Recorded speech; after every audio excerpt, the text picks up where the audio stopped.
देखिए आप कंफ्यूज मत होइएगा, समझिएगा। शुरू में सेपरेशन यहां था, मान लो ये स्फीयर यहां था, ये स्फीयर यहां था, ये डी था। लीकेज शुरू हुआ, ये वाला यहां से यहां गया, ये वाला यहां से यहां आया। अब ये पूरी डिस्टेंस मैंने x मान ली, तो ये मैं x/2 ले लेता हूं, ये x/2 ले लेता हूं, और उस समय ये एंगल थीटा ले लेता हूं। ठीक है, बात समझ में आई? अब देखो बच्चों, tan थीटा हमेशा sin थीटा के बराबर होता है। ऐसा होता है क्या?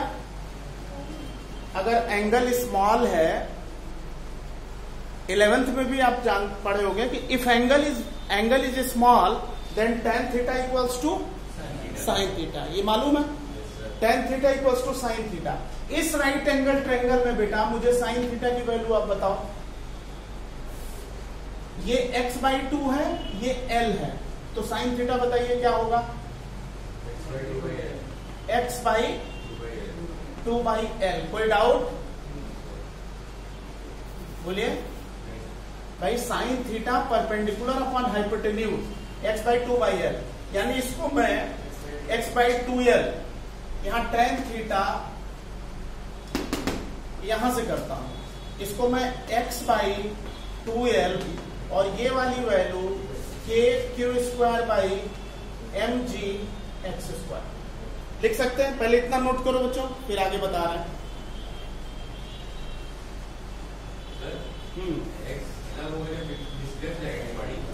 पहले शुरू में ये यहां था और ये वाला यहां था, और लीकेज शुरू हो गया, तो फाइनल डिस्टेंस x हो गई, तो ये x/2 और ये x/2 हो गया। इतना नोट करो बेटा, फिर आगे बता रहे हैं।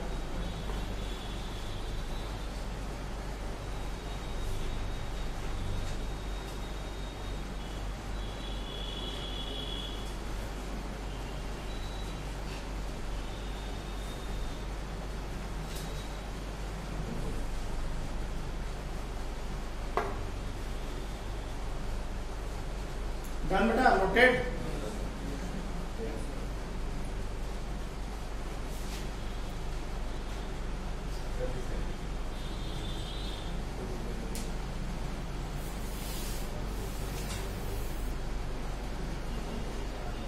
अब मुझे इस स्टेप के बाद आप मुझे q² की वैल्यू बताओ बच्चों। इस स्टेप के ठीक बाद q² की वैल्यू बताइए कितना होगा?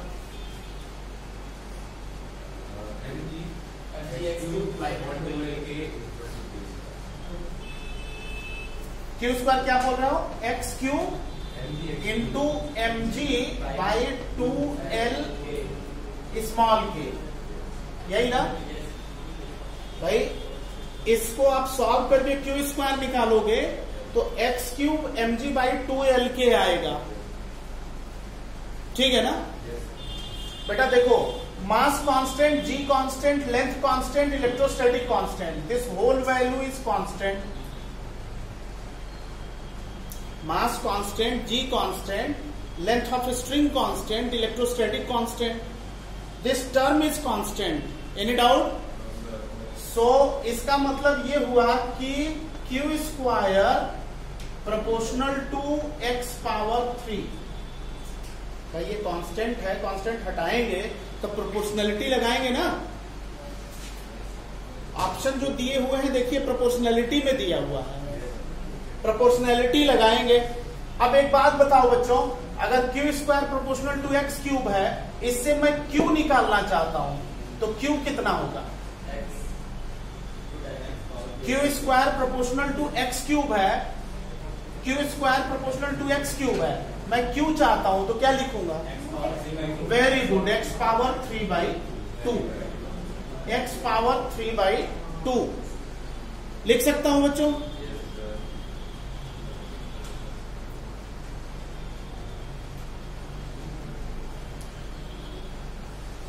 अब आप इसको डिफरेंशिएट कर दो बेटा। इसके बाद वाला स्टेप मैं ऊपर लिखता हूं। यहां तक समझ में आ गया आप लोगों को? इसके बाद वाला स्टेप ऊपर लिखता हूं। देखो बेटा, ध्यान से सुनिए। इसके जस्ट बाद वाला स्टेप में इसको डिफरेंशिएट कर रहा हूं, dq/dt। dq बाई dt मैं चेन रूल अप्लाई करना चाहता हूं, चेन रूल। इस देखिए अगर ये dq बाई dt है, इसको चेन रूल से हम करेंगे तो 3/2 x power 3/2 minus 1 into dx by dt होगा। कोई दिक्कत? कौन सा मेथड यूज किया डिफरेंशिएशन का? Chain rule. कौन सा मेथड यूज किया? Chain rule.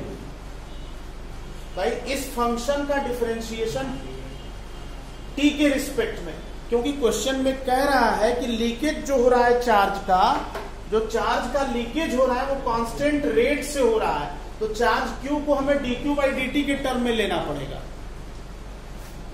यही तो rate of leakage of charge है, dq बाई dt।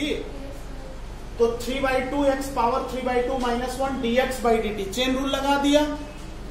अब ये हो जाएगा बच्चों dq by dt 3/2 x power कितना 1/2, और dx बाई dt को हम v लिख सकते हैं बच्चों, right. dx by dt is velocity, speed, v is equal to dx by dt।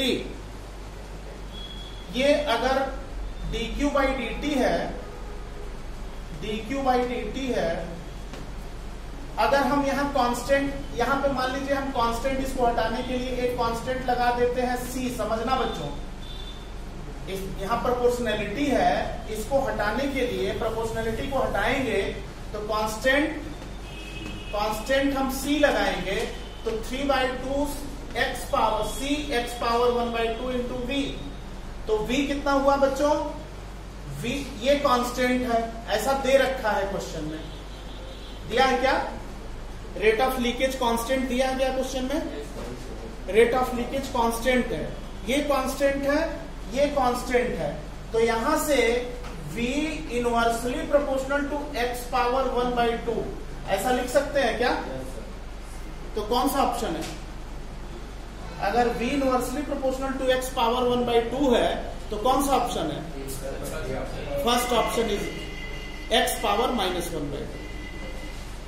तो ये नीट 2019 का क्वेश्चन है इलेक्ट्रोस्टैटिक इक्विलिब्रियम का, जो मैंने आपको कराया, और इसका आंसर है v proportional to x power minus 1/2। इस तरह के क्वेश्चन नीट के पेपर में जो बच्चा सिलेक्शन नहीं हो रहा होगा, एक क्वेश्चन कर देगा तो सिलेक्शन हो जाएगा उसका, और बहुत लोअर रैंक में होगा, टॉप रैंक में चला जाएगा सिर्फ एक क्वेश्चन की वजह से। Is this concept clear? तो ये हम लोगों ने इलेक्ट्रोस्टैटिक इक्विलिब्रियम के क्वेश्चन डिस्कस किए।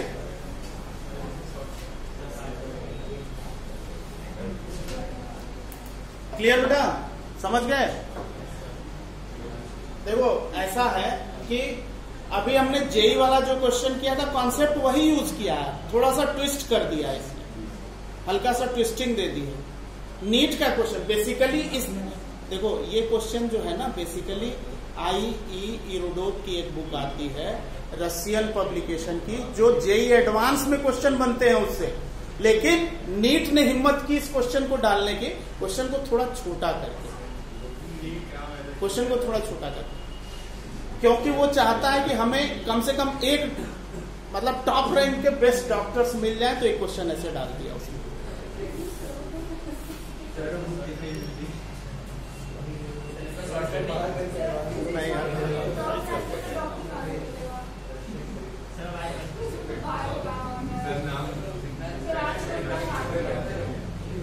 ठीक है बच्चों, समझ में आ गया? क्लियर? तो ये है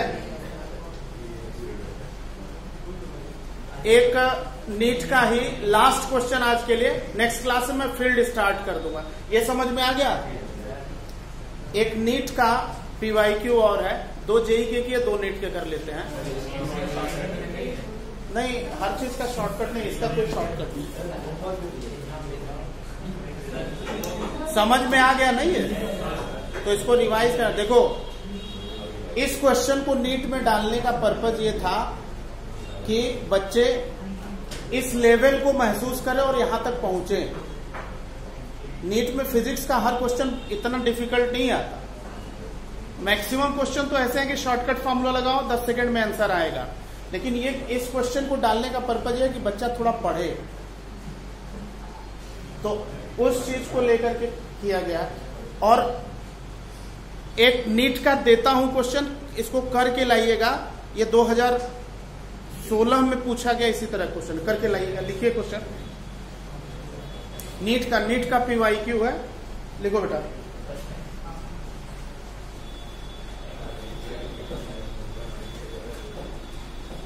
लिखो बच्चों,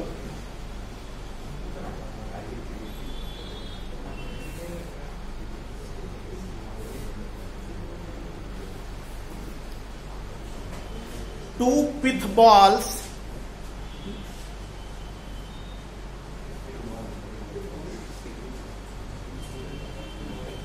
balls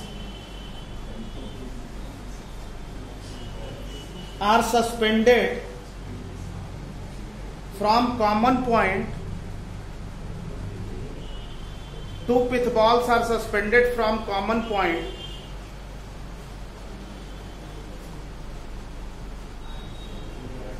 by light strings, each of length small l.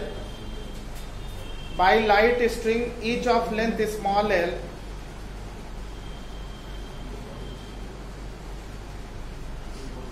So that in equilibrium,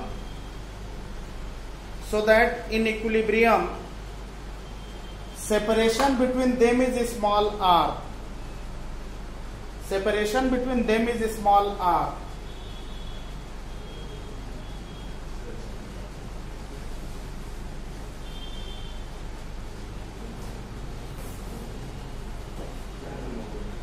Now strings are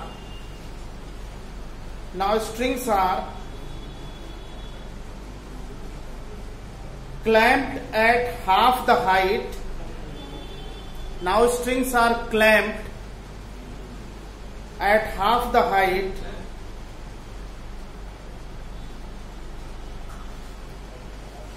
thus the equilibrium separation between spheres is